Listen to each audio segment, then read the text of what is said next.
Coba. Om Swastiastu. Perkenalkan, kami dari kelompok terakhir kelas 10-8 akan menjelaskan tentang materi informatika. Sebelum itu, izinkan kami memperkenalkan diri terlebih dahulu. Pertama, perkenalkan, nama saya Kadek Rizko Septiana Putra, nomor absen 20. Perkenalkan, nama saya Dinda Devai Cynthia, nomor absen 25 dari kelas 10-8. Perkenalkan, nama saya Dubede Satya Dasra, nomor absen 7 dari kelas 10-8. Perkenalkan, nama saya Putu Gusadi Gunaswa Bawa, nomor absen 12 dari X8. Baik, yang pertama ada pengarahan guru dan observasi. Praktik lintas bidang merupakan proyek yang memiliki jangka waktu agak lama. Pekerjaan tugas akan dibagi menjadi dua, yaitu kelompok dan individu. Bekerja dengan kelompok perlu untuk membangun budaya kerja berkolaborasi yang kalian perlukan, karena pada hakikatnya suatu pekerjaan tidak bisa diselesaikan dengan sendiri. Yang pertama ada pengarahan guru. Di bagian ini diwajibkan untuk mencatat apa saja yang disampaikan oleh guru, atau juga bisa mencatat dengan menggunakan kolom seperti kapan hal tersebut dipaparkan, oleh siapa, dan apa inti dan dari penjelasan hal tersebut. Yang kedua ada observasi.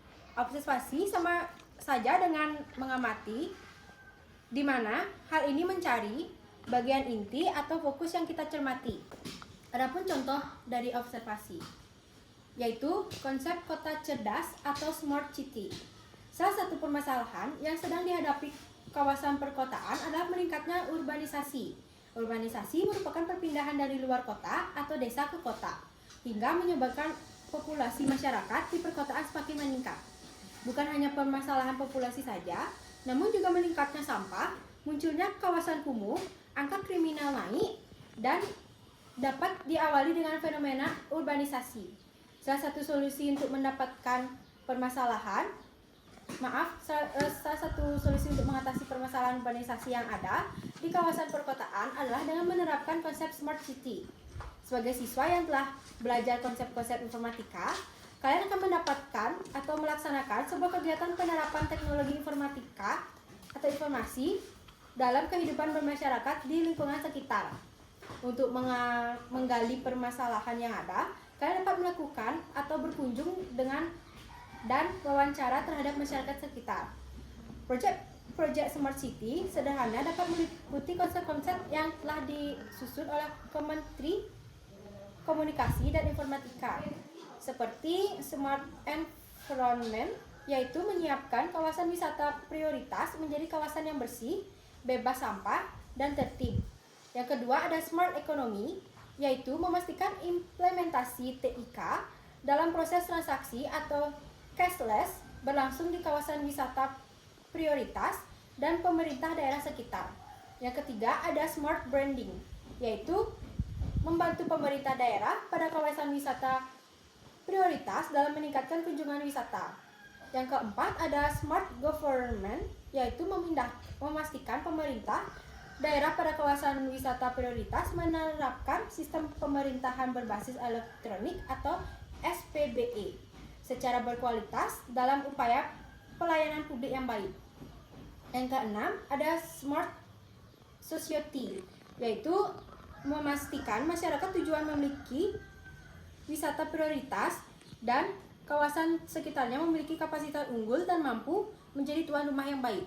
Yang ketujuh ada Smart Living, yaitu mendorong situasi kawasan wisata prioritas yang kondusif dan nyaman bagi masyarakat dan wisatawan melalui penyediaan transportasi, logistik yang tentram, aman, dan ramah. Selanjutnya akan dijelaskan oleh teman saya.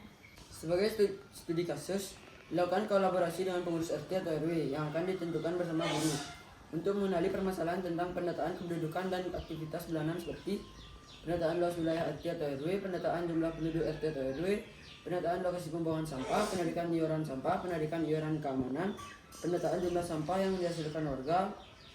Lalu pilihlah satu permasalahan yang dapat diambil dari data-data di atas. Contohnya masalah pembuangan sampah. Kemudian buatlah sistem yang dapat menyelesaikan permasalahan tersebut. Contohnya sistem penjadwalan pembuangan sampah di lingkungan RT atau RW. Lakukan proyek ini di lingkungan sekitar tempat kalian berada. Sebagai bagian dari observasi, kalian diharapkan dapat menggali keadaan lingkungan sekitar rumah dan mencoba berinteraksi dengan perangkat pengurus RT atau RW. kalian diharapkan dapat memformulasikan sebuah permasalahan yang dihadapi oleh pengurus RT dan RW seputar kependudukan. Selanjutnya kalian akan membuat alternatif solusi dari permasalahan tersebut dan menyusun langkah-langkah terstruktur untuk menyelesaikannya. Sebagai produk dari proyek ini, kalian akan membuat sebuah program sederhana dalam bahasa pemrograman Python untuk menyelesaikan permasalahan yang ada di lingkungan RT atau RW. Tujuannya, proyek ini memiliki beberapa tujuan sebagai berikut. 1. Membangun sebuah sistem sederhana untuk membantu proses pengelolaan pekerjaan rutin di kepengurusan RT atau RW setempat. 2. Memahami masalah serta mencari solusi untuk permasalahan tersebut. 3. Memberikan pengalaman berinteraksi secara langsung dengan masyarakat. 4. Menerapkan konsep informatika dalam kehidupan bermasyarakat. Selanjutnya yaitu pelaksanaan proyek. Pertama-tama susunlah kelompok. Di sini buatlah kelompok yang terdiri dari 5 sampai 6 orang. Lalu tuliskanlah anggota kelompok dalam format berikut. Seperti dapat dituliskan menggunakan aplikasi pengolahan data atau aplikasi pengolahan kata. Yang kedua, pembagian peran. Bagilah peran dalam masing-masing anggota kelompok. Semakin besar pekerjaan yang dilakukan, semakin banyak orang yang melakukan suatu peran. Berikut peran-peran yang dapat dipilih untuk setiap anggota kelompok. Yang pertama ada project manager yang tugasnya salah satunya menyusun jadwal kerja, menyusun pembagian kerja kelompok, dan membangun komunikasi dengan RT atau RW. Yang kedua yaitu sistem analisis. Pertama, melakukan analisis proyek. Yang kedua, mendefinisikan kebutuhan pengurus RT atau RW. Dan yang terakhir, memodelkan kebutuhan aplikasi dalam bentuk prototipe. Yang ketiga, ada programmer. Menerjemahkan hasil analisis menjadi aplikasi. Yang kedua, menulis kode program. Yang ketiga, tester, dan yang terakhir membuat skenario tes. Adapun penyusunan rencana kerja. Pertama, susunlah sebuah rencana kerja. Kedua, penyusunan rencana kerja dapat menggunakan Gantt chart sederhana. Gantt chart sederhana adalah sebuah graf berarah yang mempresentasikan urutan-urutan paket pekerjaan yang dilakukan. Sebuah proyek biasanya dibagi menjadi beberapa paket. Strategi pembagian anggota proyek ke paket kerja disesuaikan dengan peran anggota proyek agar tujuan proyek dapat dicapai secara optimal. Selanjutnya, kolom kegiatan diisi dengan daftar aktivitas yang akan dikerjakan. Kolom bulan dan minggu merupakan penanda kapan kegiatan tersebut harus dilaksanakan. Kolom penanggung jawab diisi dengan nama anggota kelompok yang merupakan penanggung jawab dari kegiatan tersebut. Sama saja halnya seperti ketua kelompok atau ketua grup. Berbagai catatan dapat diberikan di kolom keterangan. Yang keempat ada observasi lapangan. Lakukan diskusi dengan pengurus RT atau RW. Galilah masalah-masalah berkaitan dengan permasalahan pendataan kependudukan atau pelayanan publik, contohnya pada masalah pembuangan sampah. Berikut contoh masalah yang mungkin digali. Yang pertama, apa saja permasalahan seputar sampah di RT atau RW. Yang kedua, apa saja pelayanan yang disediakan dalam penyelesaian masalah seputar sampah di RT atau RW. Dan contoh-contoh soal lainnya. Dan yang terakhir yaitu pengembangan dan perencanaan aplikasi. Peralatan bahan dan sarana yang dibutuhkan untuk mengerjakan proyek ialah komputer atau laptop, flash disk, koneksi internet, kertas HVS, pulpen, aplikasi pengolah kata misalnya Word, Google Docs, dan lain sebagainya. Pengembangan desain aplikasi merupakan tujuan utama dalam proyek ini. Kelompok kalian akan mengembangkan aplikasi secara mandiri. Kalian dapat melakukan browsing menggunakan internet untuk belajar secara mandiri dalam mendesain alur aplikasi.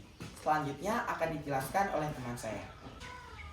Monitoring dan evaluasi proyek. Selain mengembangkan aplikasi, salah satu luaran wajib dari proyek ialah rekaman aktivitas proyek yang berisi tentang daftar aktivitas individu dalam mengerjakan proyek.